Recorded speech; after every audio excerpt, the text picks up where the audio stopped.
මම එච්.එල්. උදේසිරි සභාපති රජයේ විධායක නිලධාරී ඒකාබද්ධ කමිටුව අද දවසේ රජයේ විධායක නිලධාරී ඒකාබද්ධ කමිටුව හැටියට මේ මාධ්‍ය හමුව පවත්වන්නේ රජයේ විධායක නිලධාරීන් විදිහට මේ රටේ දීප්තිමත් සේවාවන් හා සමාන්තර විධායක සේවාවන් 20කට අධික සංඛ්‍යාවක් නියෝජනය කරමින් ඒ වගේම 18000කට වැඩි රට පුරා ව්‍යාප්ත වෙලා ඉන්න සේවා කරන විධායක නිලධාරීන් නියෝජනය කරමින් තමයි රජයේ විධායක නිලධාරී ඒකාබද්ධ කමිටුව විදිහට මේ මාධ්‍ය සමුහ පවත්වන්නේ. ඒතකොට අපි මම හිතන්නේ අපි අවස්ථා ගණනාවකදීම මේ සම්බන්ධයෙන් දැනුවත් කරා විශේෂයෙන්ම මේ වර්තමාන ආණ්ඩුව බලයටපත් වෙලා අයවැය දෙකක් ඉස්සරහා තියාගෙන මම හිතන අපි ඒවට යෝජනා ඉදිරිපත් කරා මේ රාජ්‍ය සේවයේ අත්‍යවශ්‍යම සිදුවිය යුතු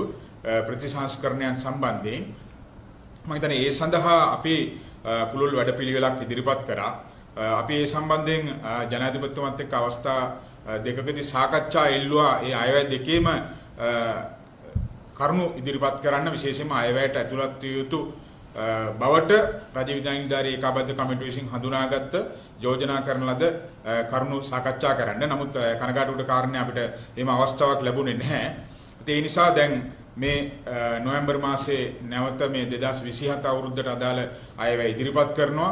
ඒකට අදාළ සාකච්ඡා සහ මේ වෙනකොට ඒ අදාළ කටයුතු සිද්ධ වෙනවා. ඒ නිසා අපි මෙන්න මේ කරුණුත් එක්ක තමයි පහුගිය කාලය තුලම ජනාධිපතිතුමාගෙන් විශේෂයෙන් මුදල් ඇමතුමා විදියට සාකච්ඡා ඉල්ලුවේ මේ කරුණු කාරණා සාකච්ඡා කරන්න.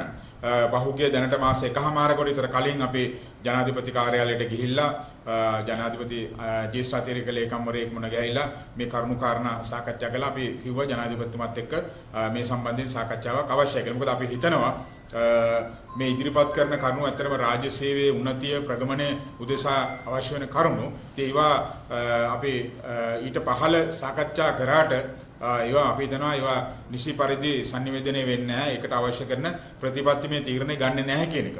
ඉතින් මූලික වශයෙන්ම තියෙන්නේ ඇත්තටම අපේ මේ ආණ්ඩුව බලයටපත් වෙන්න පෙර සිටම පහුගිය ආණ්ඩු කාලේ පටන් විශේෂයෙන් මේ කොවිඩ් වසංගතයේ ආර්ථික අර්බුදය හමුවේ විශේෂයෙන්ම රජයේ විධායක නිලධාරීන් ඇතුළු සමස්ත රාජ්‍ය සේවයෙන් පත්වෙච්ච බරපතල අර්බුදය සම්බන්ධයෙන් අපි සාකච්ඡා කර රජයන්ට කරුණු ඉදිරිපත් කරා.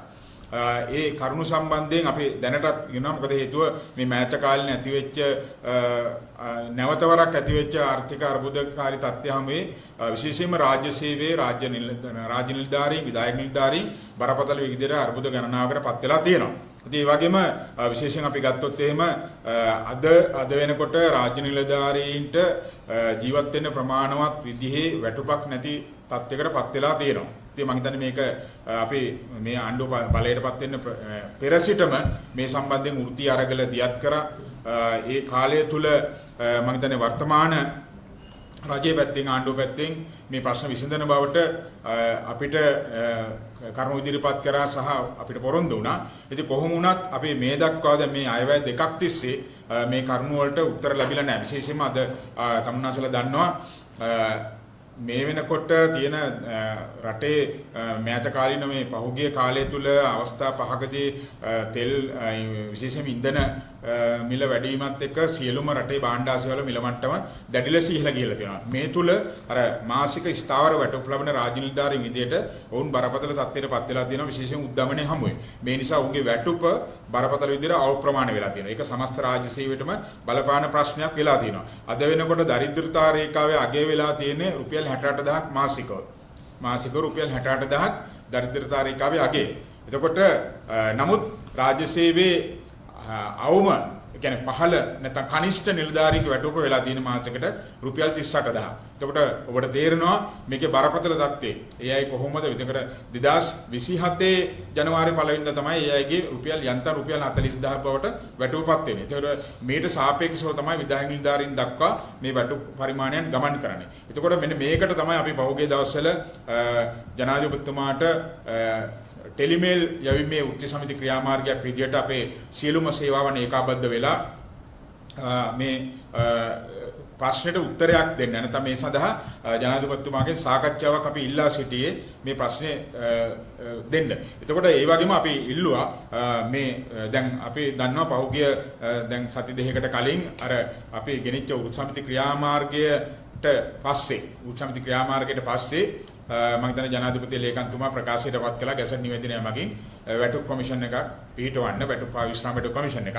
මම හිතන්නේ ඒක දැන් පිහිටවලා තියෙනවා. නමුත් ඒක තාම මේ වැඩ පටන් අරගෙන නැහැ. ඒකට කාර්යාලයක් නැහැ, කාර්ය මණ්ඩලයක් නැහැ. තවමත් ඒක නිශ්චිතව වැඩ පටන් අරන් නැහැ. ඒ නිසා මේවා තවදුරටත් අර දිගින් දිගටම කල්මැරීම් ගියොත් එහෙම ඒක මම හිතන්නේ වසරක කාලයකට පත් කරලා තියෙන්නේ. ඒ නිසා ඒ වයින් සැබෑ රාජ්‍ය සේවයේ ප්‍රශ්න ටික හඳුනගන්න සහ ඒකට විසඳුම් යෝජනා රජයට ඉදිරිපත් කරන්න විශාල කාලයක් ගත වෙනවා. ඒතර අපි කියන්නේ ඒ කාලය තුල මේ රාජ්‍ය නිලධාරීන් බරපතල තත්යකට ඉන්නවා. විශේෂයෙන්ම තරුණ නිලධාරීන් මේ රාජ්‍ය සේවයට ආකර්ෂණය කරගන්න, විශේෂයෙන් විධායක නිලධාරීන් ඔවුන් රාජ්‍ය සේවයට රඳව ගන්න බරපතල ප්‍රශ්නයකට පත් වෙලා තිනවා. විභාග තිබ්බත් ඒ විභාග වලට මුහුණ දෙන්න ඉතාම සුළු ප්‍රමාණයක්, රාජ්‍ය සේවයට එන්නේ පොඩි ප්‍රමාණයක්. ඒන අයත් අවුරුද්දක් දෙකක් ඇතුළත රාජ්‍ය සේවය හැර යනවා. ඒක ඉතා බරපතල ප්‍රශ්නයක්. ඒ නිසා විශේෂයෙන්ම රාජ්‍ය නිලධාරීන් විශේෂයෙන් අපි කියන්නේ විධායක නිලධාරීන්ගේ මේ ආර්ථික ගැටලුවට ඉතාම ඉක්මනින් කඩිනම් උත්තරයක් අවශ්‍යයි.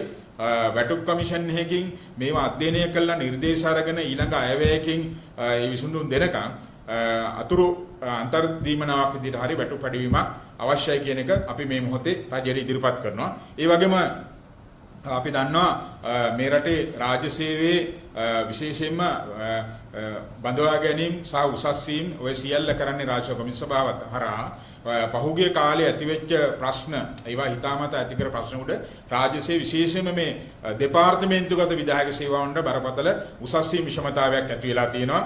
විශේෂයෙන්ම ඒවා ඒ විෂමතාවයේ තුලින්ම ඒ නිලධාරීන් දැඩි ලෙස සේවා අතෘප්තිකර තත්ත්වයකට පත් වෙලා තියෙනවා. විශේෂයෙන්ම අපි ගත්තොත් එහෙම දීප්‍යාත සේවාවන්ට ලබා දුන්න ඒ විශේෂයෙන් අවුරුදු 12කින් පළවෙනි ශ්‍රේණියට සේවාවට බැඳිලා පළවෙනි ශ්‍රේණියට උසස් වීම ලැබීමට අදාළ වෙන අවුරුදු 6න් 6 යන මේ නිර්බාධක උසස් වීම ක්‍රමය මේ දෙපාර්තමේන්තු සේවාවලට ලබා නොදීම තුල හිතාමතා මේක දිගින් දිගට ප්‍රමාද කිරීම තුල ඒ සේවාවන් වල කාර්යක්ෂමතාවයට පළදායීතරට බරපතල විදිහට බලපාලා තියෙනවා. ඉතින් අපි දකිනවා දැන් මේ මොහොතේ අපි ඒවා සාකච්ඡා කරගෙන යනකොට ඒකට අදාළ සියලු නිර්දේශ මේ වෙනකොට මුදල් අමාත්‍යාංශයට යොමු කරලා තියෙනවා. දැනට මාස 3කට අධික කාලයක් මුදල් අමාත්‍යාංශ ලේකම්තුමාට මේ සම්බන්ධයෙන් ඒ නිර්දේශ යොමු කරලා තියෙනවා. විශේෂයෙන්ම මානවිකම් කොමිෂන් සභාව ජනාධිපතිතුමාට පවා වාර්තාවක් ඉදිරිපත් කරලා තියෙනවා.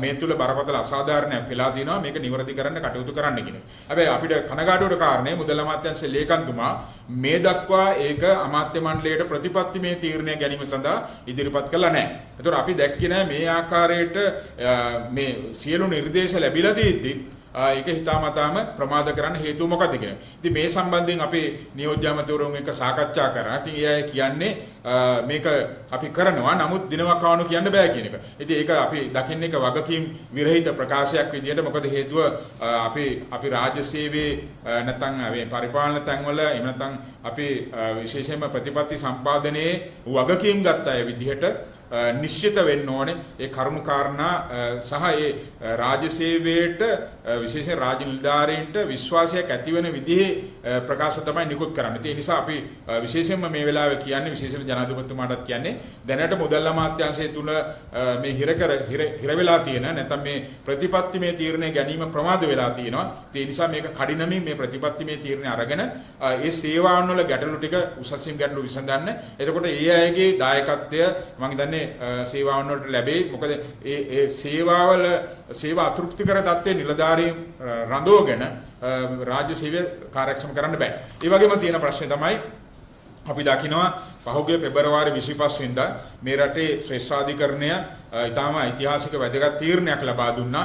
ඒ තමයි මේ රටේ රාජ්‍ය සේවය තුල විශේෂයෙන්ම 2014 ඇති කරන ලද ශ්‍රී ලංකා පරිපාලන සේවාවේ සේවා ව්‍යවස්ථාව සංශෝධනය කිරීමේදී ඒකට අදාළ උපලේඛනය තුල මේ රටේ ජනරජයේ තනතුරු 381ක් ඒ සේවාවන් වල ඒ සේවාවේ තනතුරු බවට නියම කිරීම තුළ ඇතිවෙච්ච අසාධාරණයට රජ විධායක නිලධාරී ඒකබද්ධ කමිටුව නියෝජනය කරන වෘත්ති සමිති 4ක් අධිකරණයට ගියා. ඒ අධිකරණය මේක ඉතා පුළුල්ව විග්‍රහ කරලා මේක අධ්‍යයනය කළා ඉතාම වැදගත් තීරණ ගරු අධිකරණය ලබා දුන්නා. නමුත් ඒක ක්‍රියාත්මක කිරීම සඳහා වග උත්තරකරුවන් මේ දක්වා ඵලදායී ක්‍රියාමාර්ගයක් අරන් නැහැ කියන එක අපි දකිනවා. ඉතින් ඒ නිසා විශේෂයෙන්ම මේ රජයේ බලයටපත් වෙනකොට අපි දන්නවා නීති ආධිපත්‍ය සුරකින්නවා කියන එක ප්‍රධාන සටන් පාඨයක් වුණා. විශේෂයෙන්ම නීතියට ගරු කරනවා කියන. ඒ නිසා දැන් ශ්‍රේෂ්ඨාධිකරණය දීලා තියෙන තීරණයක් අපි හිතනවා ඒක තවදුරටත් කල්මැරීම තුළ මේ සේවාවන් වල ඵලදායීත්වයට ලොකුට බලපානවා. ඒ නිසා